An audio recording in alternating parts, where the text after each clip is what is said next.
জিবরাইল আমিন জিজ্ঞেস করলেন, হে আল্লাহর নবী, আল্লাহ তাআলা জানেন, তারপর আপনার কাছে থেকে শুনতে চাইছেন আপনার কান্নার কারণ কি? নবী সাল্লাল্লাহু আলাইহি ওয়াসাল্লাম উম্মতের সমস্ত হাজত পেশ করলেন। জিবরাইল আমিন আল্লাহ তাআলার কাছে গিয়ে বলেন যে, হে আল্লাহ রাব্বুল আলামিন, আপনার দোস্ত হাবিব উম্মতের পেরেশানিতে কান্না করতেছে, উম্মতের চিন্তায় তিনি বিভোর। তখন আল্লাহ রাব্বুল আলামিন ডাক দিয়ে জিবরাইলকে বলেন, হে জিবরাইল, যাও আমার দোস্তকে বলো, আমার দোস্তকে বলো অতি দ্রুত আমি তাকে খুশি করে দিব।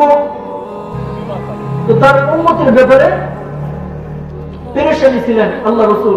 এই উম্মতের জন্য নবীজি সাল্লাল্লাহু আলাইহি ওয়াসাল্লাম পেরেশানি থাকা অবস্থায় আল্লাহ তাআলা বললেন যে, হে হাবিব, আপনি কান্না করেন না, আমি আপনাকে অতি দ্রুতই এমন সুসংবাদ শোনাবো যে আপনি অনেক আনন্দিত হয়ে যাবেন। সুবহানাল্লাহ।